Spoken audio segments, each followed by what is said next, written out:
আমি ফিরোজ বাবু নারায়ণগঞ্জ সাবদি পার্ক থেকে কথা বলছি। রাত্রের দৃশ্যটা আমি বলেছিলাম, এর পরবর্তী পর্বে আমি দেখাবো। দেখেন আজকে একটু অনেক আনন্দময়, বৃহস্পতিবার তো সবাই আর কি ছুটির আনন্দে ঘুরতে এসেছে। আমাদের এলাকার উইদার সাইড এবং ভিউ পরিবেশগুলো দেখেন। আপনারা নির্ভয়ে এখানে ঘুরতে আসবেন। আমাদের এলাকার লোক অত্যন্ত ভদ্র সম্মানী লোক। কলাগাছিয়া, সাবদি, গারমোড়া, মদনগঞ্জ, মাধব বাসা, আমাদের এলাকার লোক অনেক ভদ্র।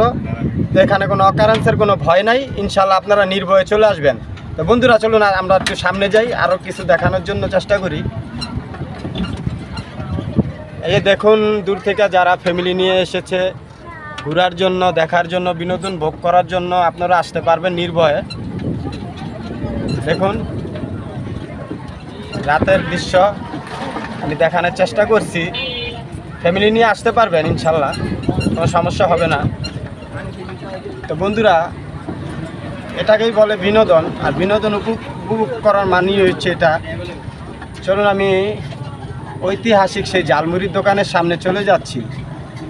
গ্যাসে পর্বে আমি দেখিয়েছিলাম অল্প একটু, এবার পুরো বিস্তারিতভাবে তুলে ধরবো ইনশাল্লাহ। এই যে দেখুন, আপনারা তো ভয় পান, সবাই ফ্যামিলি নিয়ে ঘুরতে আসে। নদীর সাইড তো, এটা ব্রহ্মপুত্র নদী, কি সুন্দর বাতাস। অ্যাকচুয়ালি ঘুরলে ফিরলে আমাদের স্বাস্থ্য, মন মানসিকতা সবই ভালো থাকে। সব জায়গায় যাওয়া যাবে না রাত্রে করে, বিশেষ কিছু জায়গা বুঝে যেতে হবে। তো ইনশাল্লাহ বন্ধুরা উপভোগ করেন। দেখছেন রাতের ভিউ, এটা হলো নদী। বিভিন্ন দূর থেকে বন্ধুরা এখানে এসে আনন্দ এবং বিনোদন উপভোগ করে। নদীর হাওয়াটা অত্যন্ত গুরুত্বপূর্ণভাবে অনেক ভালো লাগে, যা বলার মতো না।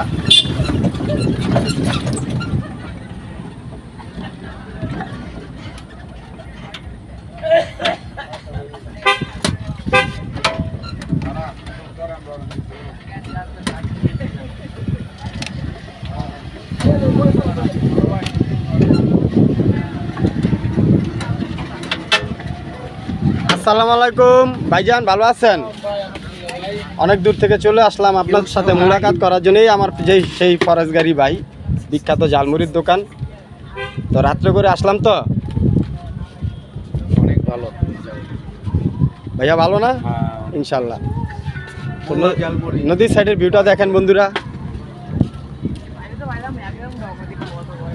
এটা হচ্ছে সাবদি সেই কাশ্মীরি, এটা একটা হস্টেল, সব কিছুই পাবেন।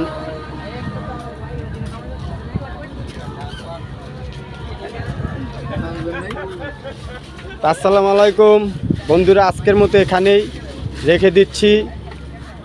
আমি মোহাম্মদ ফিরোজ বাবু, নারায়ণগঞ্জ বন্দর সাবদি পার্ক থেকে কথা বলছি। তো ভাইয়া, বাসার সবাই তো ভালো আছে ইনশাল্লাহ? আপনার নামটা বলবেন কি? ইনশাল্লাহ। আমি যে আপনাকে কথা বলি, আপনি কি আমার সাথে কি আনন্দ ভোগ করেন নাকি অন্য কিছু মনে করেন? ইনশাল্লাহ। এই ভাইয়ের জন্য সবাই দোয়া করবেন ইনশাল্লাহ। তো আমি রেখে দিলাম। আসসালামু আলাইকুম আর রহমতুল্লাহি ওয়া বারাকাতুহু।